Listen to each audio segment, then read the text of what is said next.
I would like to welcome everyone to an Interfaith podcast.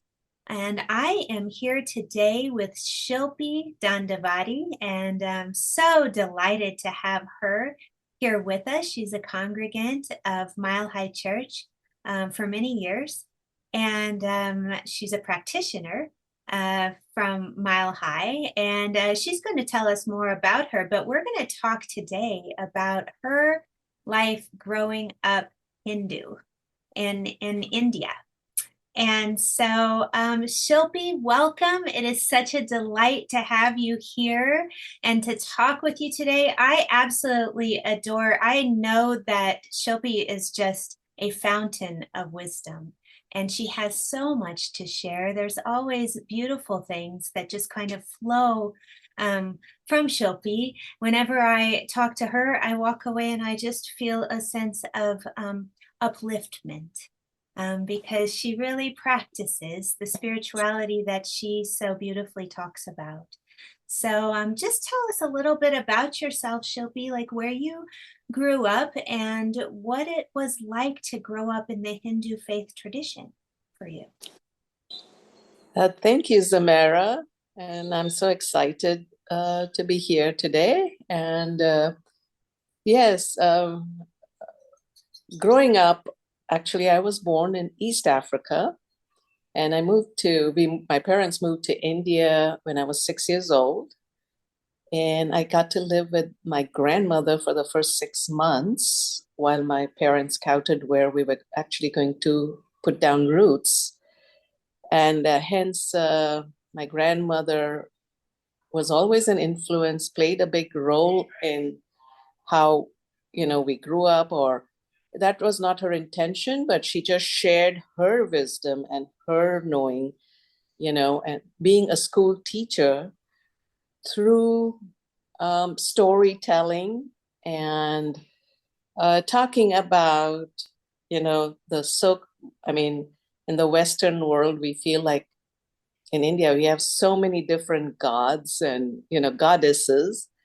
And hence, she was a big influence in my life, at the early age. So that's how it began for me. Over time, I studied in Mumbai, Bombay, and then I went off to spend another year in Africa where I was born.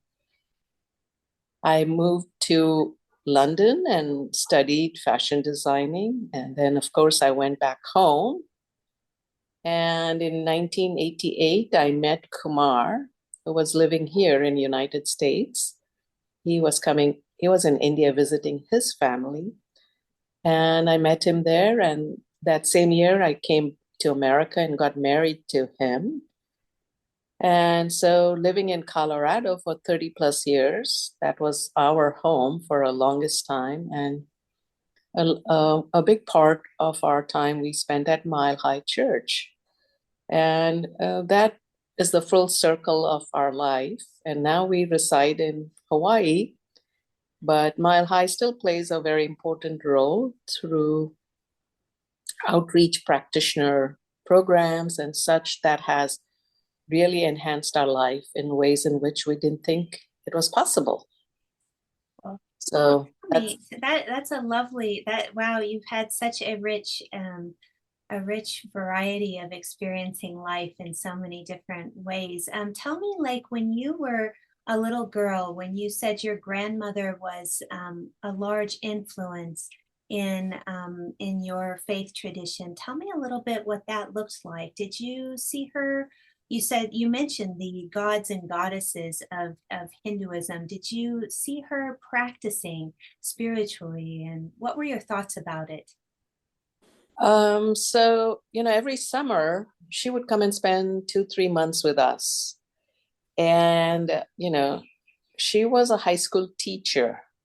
Hence, she just knew how to, capture the audience. And I'll never forget the stories. We still talk about it today. And the simplest things was we had small altars. Every home has an altar. So the idea that we all went to temple was not necessary. And so the little altar, after we got up and took a shower, we lit a lamp, a diya, which is made of, ghee and, lit with a cotton wick. And then, of course, an incense. So she started doing that, and us as children not recognizing what um, that meant, we just followed. And then, of course, she wove that practice into the storytelling. And as children, there was a publisher who printed like comic books called Amar Chitra Katha. Chitra is basically pictorial stories about all the gods and goddesses. And my parents bought us, and we were so excited to read them. It was so easy to read for us. Not sure if we understood, but it was written for children. And so that was the big influencer for all of us, myself and the two siblings I have. And of course, my parents, on the occasions, the big occasions of celebrations, we had little festivities at home, and little prayers, and then that was how it began for all of us, actually. And and of course, at that time, I was enrolled in a Catholic school because they had the best education. So now I'm like, a Hindu in a Catholic school. And so, my parents did not tell us what is right, wrong. They wanted us to experience all of it. So it's not, unusual that in India, if they want good education, the parents roll them, So learned about Jesus, and here, so it was almost like, since we were children, we just embraced it all. We did not find there was any distinction, so. So lovely. Did you have a favorite holiday that was related to the Hindu tradition growing up, or what did the holidays look like in your house? So the biggest holiday we loved was Diwali, the Festival of Lights. I mean, we had Holi, and that was fun, playing with colors and, celebrating the spring. And but Diwali was one of the biggest festivals where we so looked forward to, and mostly, the house was cleansed. It was almost like spring cleaning in fall, and every aspect of the house was cleansed and decorated with flowers, fresh flowers, and fresh home goodies like, the sweets, we call them, So Indian desserts were prepared at home. And on the day of Diwali, we wore new clothes, and we lit firecrackers, and, basically the lamps, diya, decorated the entire perimeter of the house with diya. And it just was, for me, in my heart, it felt just so enriching, because the idea was really cleansing, and it was the renewal for us. So as a child, it was like, oh, there was so much excitement behind that. Yeah, that's beautiful. Could you tell us a little bit more about the spiritual meaning behind the cleaning and just the tradition itself? What were you doing all that preparation? What was the idea that you were bringing in spiritually to your home and to your family? So, in Ramayana, it talks about when Krishna was coming back, from his, I mean, that, people really wanted to welcome him. And it was the idea that also the cleansing was for bringing in the goddess, the God spirit, in a and the goddess Lakshmi is worshipped at Diwali. It's the goddess of wealth, but people associate wealth with money. But for us, wealth was about health, about family, about everything that we live for, along with money. But it wasn't dedicated to bringing in just money, So that is it depicted that. And so we all participated, and, and there was so much joy and excitement about this holiday. There was, because we didn't stress about what gifts we were going to buy anybody. Our gifts were our presence, being with family, and sharing the food we made at home. Those were our gifts. Beautiful. Yeah. So those gifts are really about that internal connection. It sounds like not external or based in the outside world, but more of the family community. Yes. Being together. It sounds very beautiful. As you moved away from India, what did you bring pieces of these traditions with you? Practices, spiritual practices? What has really supported you from your Hindu faith in your life? So when I came here, fortunately, Kumar, my husband, he, also grew up as a Brahmin. So they had practices as children, and he continues still today. And so I brought in my favorite deity, little statues and, things, that meant something to me. And so now, of course, over 35 years, our altar has grown.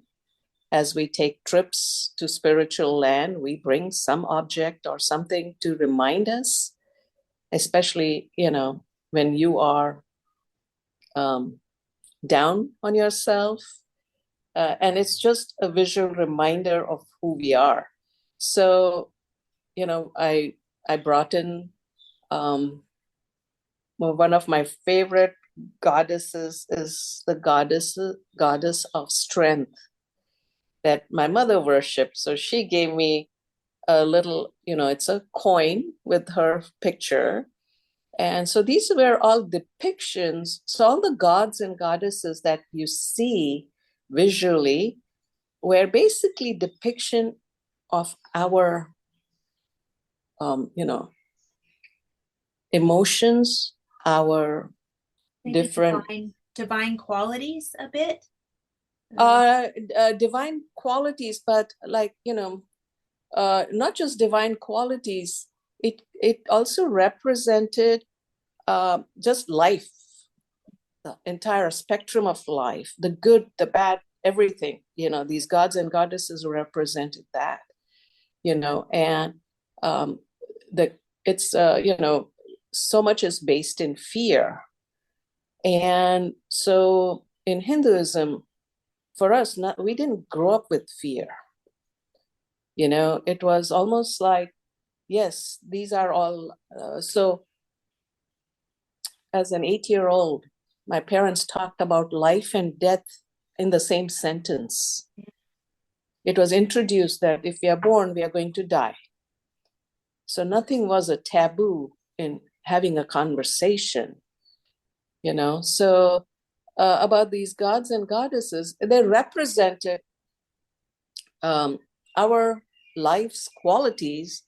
It's so the goddess Ambe, we called her, and she rides on a tiger, and she represents strength. And so it's the quality you want in yourself. That's what you focus on. So that's how all these goddess and goddesses, were created, for people to understand what they meant in their life, Beautiful. So what I hear you saying is that you had this beautiful statue of Ambe that represented strength, and that you would place that around so that when you looked at it, you were calling forth strength or bringing strength Yes. into yourself or into your own awareness by that statue. Is that how you would use it? Yes, exactly. It's like you're praying that God give me strength to get through this day, no matter what. Beautiful. And of course, God has always given us strength that we forget, Yeah. So. So, a lot of people, I think, it can be confusing when they see all of these gods and goddesses and these beautiful statues. It can be hard for those who may have grown up in the Western world or aren't familiar with Hinduism to understand exactly if these are gods or these are different beings or if these are what exactly why you have all of those. And I think you've just given a lovely explanation of each one is maybe a quality or is a piece of life that you're really focused upon in your own experience. Was there any guidance around or is there any explanation maybe you can help us understand better what if you wanted to use these images or these ideas or these gods and goddesses in spiritual practice, how would you explain that to somebody who maybe was just getting started and didn't know what it was all about, what to do with it, you know? So one of the most revered, what do you call it, the statue or the deity that people know is Ganesha. That most people know about Ganesha, and Ganesha represents removal of obstacles. And in our Hindu tradition, yes, and and and and you asked about ceremonies. So before any ceremony begins, then the Ganesha is worshipped first and placed on the altar. In India, you will find Ganesha statues at the entrance of most doors. So basically, it is removing all obstacles before you enter your home, whether it's your daily, life where you go to work and you don't want to bring all that stress inside your home. So it is placed right at the entrance. So, and Ganesha represents that he removes all obstacles from your way so that you have a clear path to walk on. That's lovely. I love that idea. Yeah. Yes. So So, I can yeah. go home and put a Ganesha in front of my front door. And really, every time I enter my home, I bring into my own consciousness that I'm letting go of all the things I don't want to bring into my home. Is that a good thing I could do? I could even do Yeah. it today, right? Yes. Yeah. Yeah.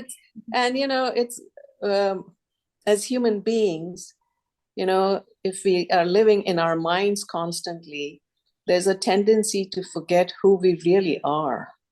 So, these objects that we have is a reminder.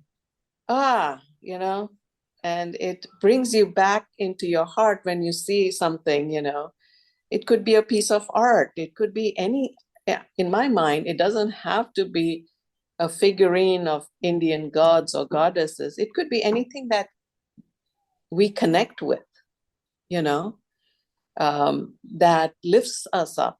When you look at it, something, a lot of us hang art in our house. Why do we do that? There must be something that it invokes in us, some sense of joy or beauty or whatever it is. So, yeah. Yeah, that's a lovely, yeah, I love that.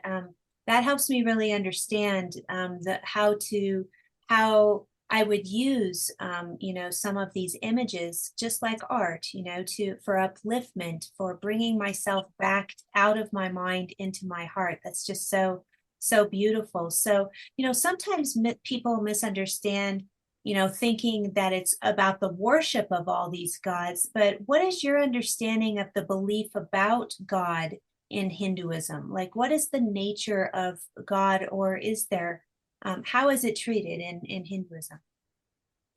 Of course, for us, the temples in India are sacred space, like churches are, and mosques, and wherever the place of worship.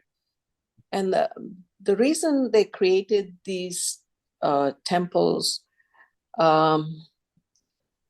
was that it was designed, it was built, and as we see in Europe, all the churches, very specifically, people just didn't put up a building. And along with the construction, there was a lot of ceremonies that happened before a church or a temple was installed. The reason behind that was, so it created basically a very high vibration in that space. So many times people will walk into a temple or a church or any space. You suddenly feel so peaceful and you don't know why. The reason is that those spaces were consecrated, and those spaces maintain that high vibration all the time. With us human beings, when we meditate, when we do our daily practices, we reach that high vibration. But to sustain that high vibration takes a lot of effort and a lot of being awake and being conscious of it. But, it's such that we can fall asleep, whether it is something stress related, mostly with work or family or children, small children at home, that we forget. And so the idea was those temples were built that when you felt depleted, you just went and sat there. You basically did not go to pray, but you sat in those energies. So it infused, and it was like you got recharged. Beautiful. That was the idea. Yeah, so if you went there as a Hindu, would you believe that that recharging, that God is kind of like an energy, the energy of Yes, life, yes, or and so you were, what I hear you saying, you're sort of absorbing the energy of the divine yes, in that yes, space, and so it held you into that consciousness, into that experience of the divine in yourself. yes, absolutely. And so a lot of people would just go and hang out and just sit there. The idea is you don't just pray and leave, but you really hang out in those spaces, that area. And, it, and it makes one person feel good, and you don't know why. Yeah. But the idea is that you are infused with divine energies, and everything is energy. And, so the sacredness of that uplifts you in many ways.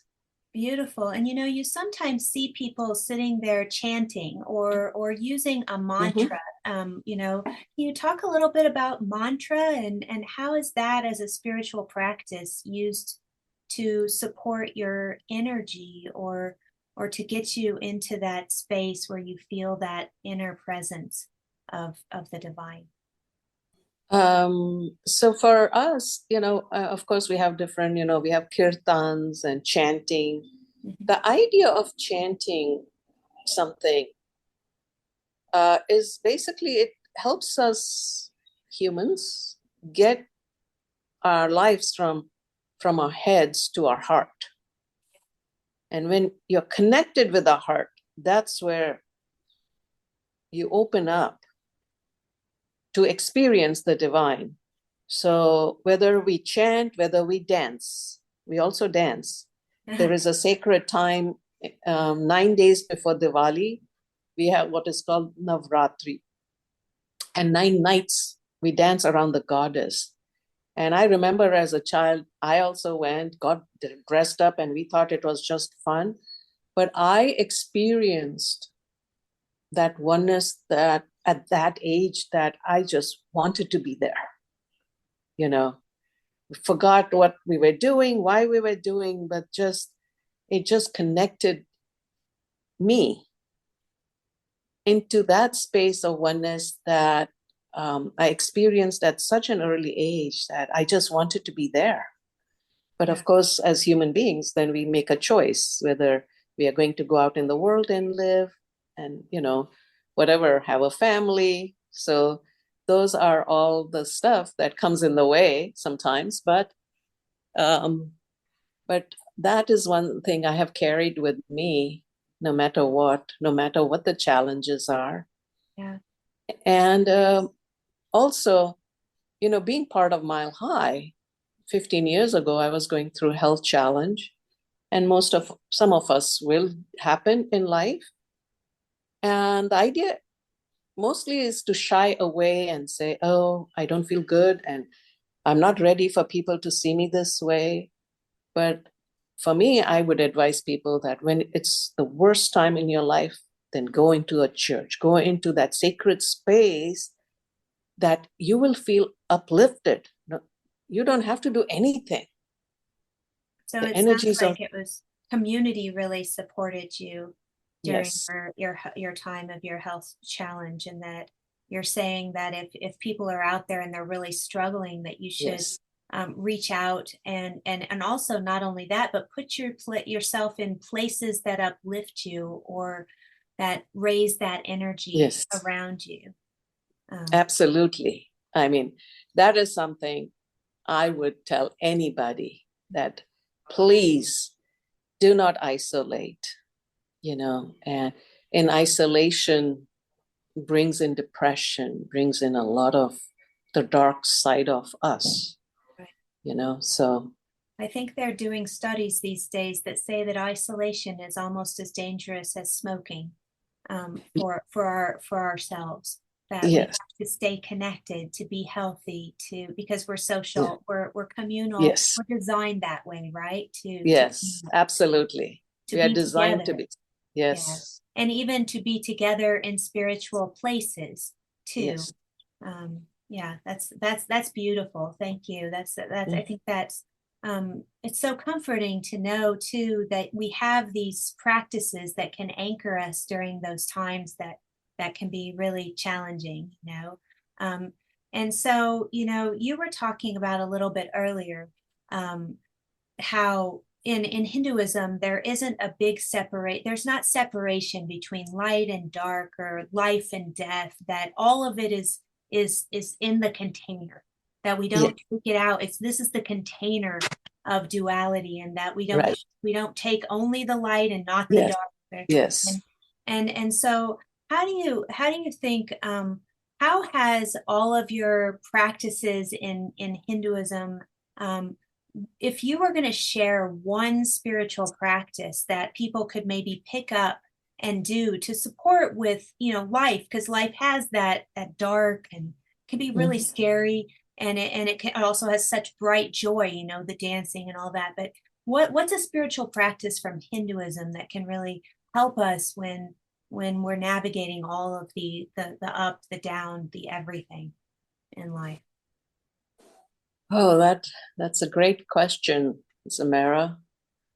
And for me, I'm not sure for everybody, but for me, as a child, I grew up, and one thing only that my parents taught was there was no subject that was, you know, a taboo to talk about.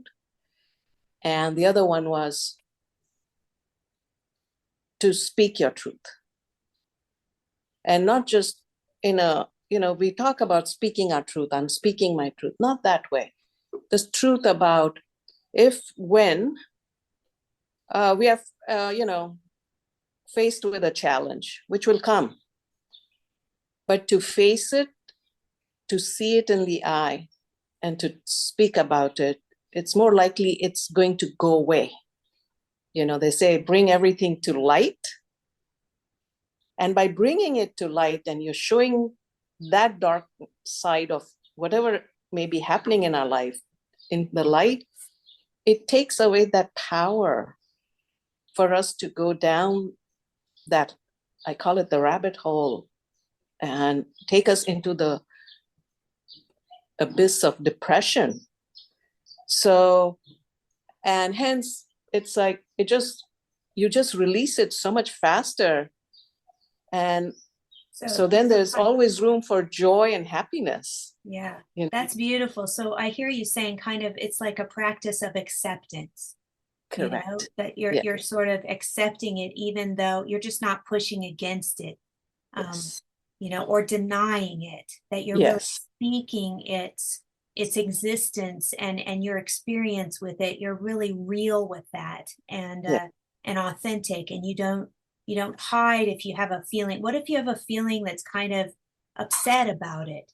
Then what would you say, like, what if I feel depressed? Like, how do I navigate, say like some real scary thing that's up for me, a life condition? What would you say?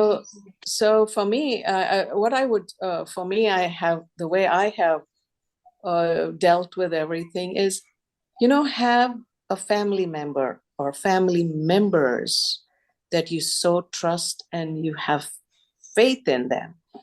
If you don't, people say, I don't have any family, then create friends.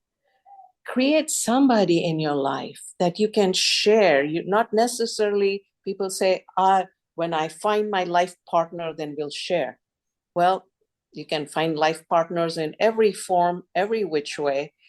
So, embrace that part first, that you can share. And once you have that person that you can share, and that person can, treat it as that sacredness of conversation, and it could be any conversation, and you feel very safe, that's the best place to begin. That's beautiful. So, you were a practitioner and have been a practitioner for many years at Mile High. And isn't that a little what you did? I know that we've had those conversations, and it's really gifted my life, to have that kind of spiritual container and Yes. connection where you can really place any life challenge, Mm-hmm. but to hold it in the sacred. It's not like I'm Yeah. not going to get together with you and Yeah. complain about it incessantly. I might put it on the table, but Right. that the whole purpose, the whole higher vision of our conversation is really that deeper connection and just holding whatever it is in sacredness, right? And Absolutely. And the biggest thing I got uh, coming to Mile High, and then of course I enrolled to be a practitioner, and I was asked, why do I want to be a practitioner? And I said, oh, it was for my self growth, to understand deeper of what this is. And it absolutely was, because we have prayer partners, and we reach out and we pray, every week. Even today, I pray with my prayer partner. And no matter what the problem is, it just dissolves. It seems like just speaking out and being heard, it just dissolves that. So you're not carrying the load, the baggage that we have a tendency to stuff it in, because by doing so, it will have to come out in some form or way. And it basically steals away our joy, our true joy and happiness, is how I feel. And people say, you are always happy. I said, what's there not to be happy about? God has given us this life. We are on this planet to experience all the wonderful thing it has to offer.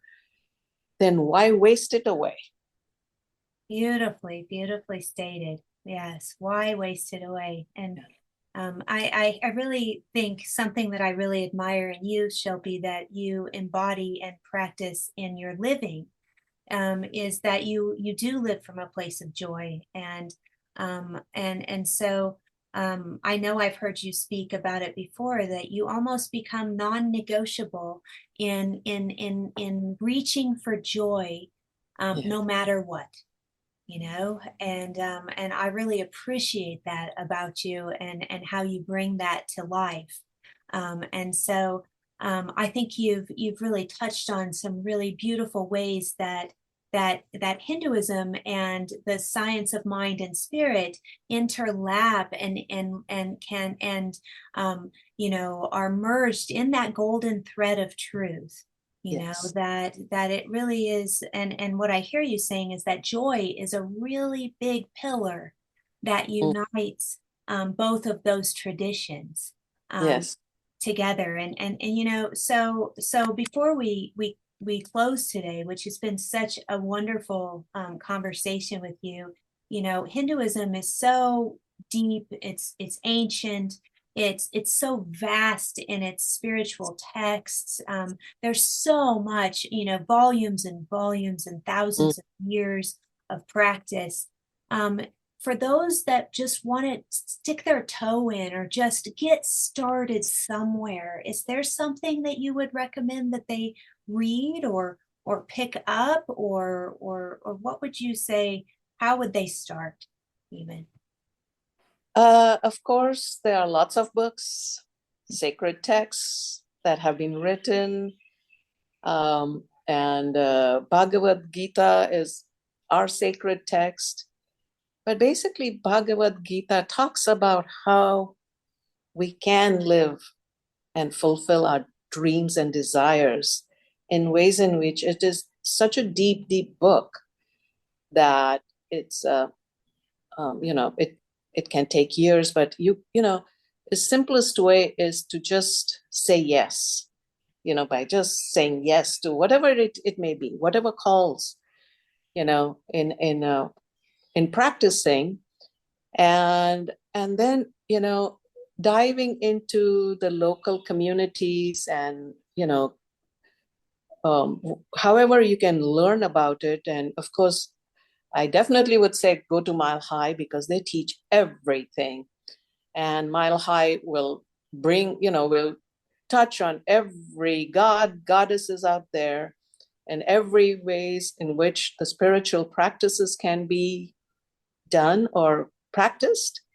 So that I would say that, uh, you know, just pick a spiritual community that you connect with, that is open-minded, because in Hinduism, never it was never a religion.